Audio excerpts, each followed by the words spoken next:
അംഗനവാടിയിലെ സാധനങ്ങൾ ഇറക്കിയതിൽ ക്രമക്കേട് നടത്തിയതിൽ പാലക്കാട് കൊല്ലങ്കോട് ICDS ഓഫീസിൽ പരിശോധന. മീഡിയ വൺ വാർത്തകൾ തുടർന്നാണ് ICDS ഓഡിറ്റ് വിഭാഗം സ്പെഷ്യൽ ഓഡിറ്റ് നടത്തിയത്. അംഗനവാടികളിലും പരിശോധന നടന്നു. Media one impact.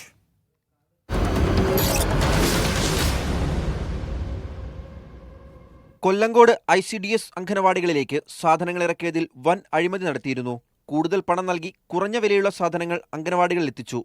ക്രമക്കേടിനായി jump portal ഉപയോഗിച്ചു. ഉദ്യോഗസ്ഥരും സാധനങ്ങൾ വിതരണം ചെയ്ത ഏജൻസികളും തമ്മിലെ ഒത്തുകളി തുടങ്ങി നിരവധി വാർത്തകളാണ് മീഡിയ വൺ പുറത്തുവിട്ടത്. ഈ പശ്ചാത്തലത്തിലാണ് വനിതാ ശിശുവികസന വകുപ്പ് ഡയറക്ടറേറ്റിൽ നിന്ന് സ്പെഷ്യൽ ഓഡിറ്റ് നടത്താൻ നിർദ്ദേശം നൽകിയത്. വനിതാ ശിശു വകുപ്പിലെ ഓഡിറ്റ് ഓഫീസർ ഗിരീഷ് ബാബുവിന്റെ നേതൃത്വത്തിലാണ് പരിശോധനകൾ നടത്തുന്നത്.